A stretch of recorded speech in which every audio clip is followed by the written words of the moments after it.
3 weeks after it was released on Netflix, Squid Game has become one of the most watched and most talked about TV shows in the streaming services history, such as Netflix. By now, you'll have probably already read about all the hidden clues and Easter eggs that hinted at Squid Game's twist ending. But if you're yet to rewatch the show for a second time, there might have been quite a few details that passed you by on your first watch. Here's 10 Easter eggs and hidden clues you might have missed while watching Squid Game for the first time around. Spoiler alert! If you didn't watch Squid Game TV show, this video contains important details of the plot and it is about to be revealed. 1. All the players so far choose the blue child with the salesman. In episode 1, the players start to question why they've all been kidnapped. They are shown a video of the players all playing Dakji with the salesman.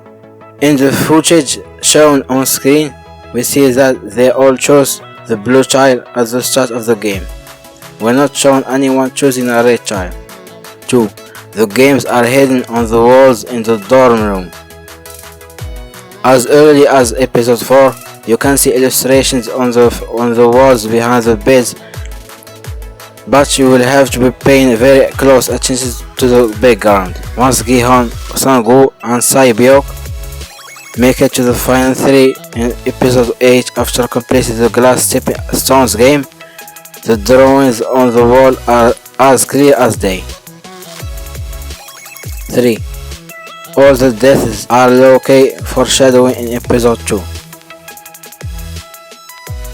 Ali steals or rather takes what he's rightfully owed from his boss and is later betrayed by Sang-woo, who steals his marbles.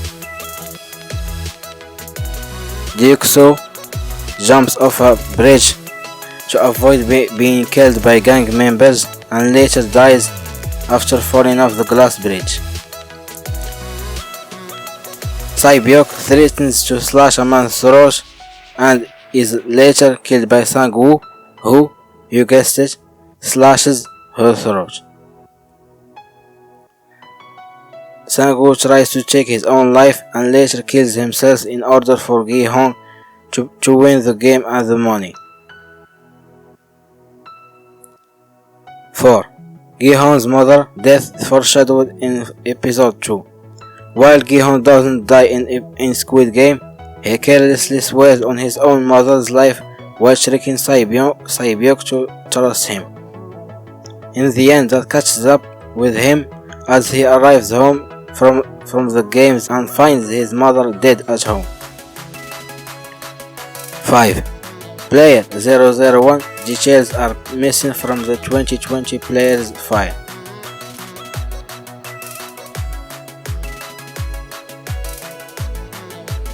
While Hwang Joo-ho opens the 2020 file in order to see if his brother is one of the players, the first page is that of player 002. Player 001's page is not included in the file because he was the mastermind behind all games and he was never an official player of the game. 6. The doll doesn't appear to scan player 001 properly. During red light, green light, there is a considerable less amount of green over Il-nam and the players around him when the doll scans for movement. It becomes even more clear when compared to scanned players that are nowhere near Il-nam. Was the doll programmed to not shoot him or anyone within his vicinity to ensure his survival of the first round? 7. Player 001, which is Il-nam, sitting alone while everyone chose their teams of 2 for the marble game. We soon find out that the player left without a partner ahead of the marble game survives and is taken back to the dorm without having to play the game. Whether he played the game or not, it seems Il-nam was already going to exit the game either before or after the marble round, as he would not have been killed. Il-nam would likely not have survived the glass bridge game that came next. 8.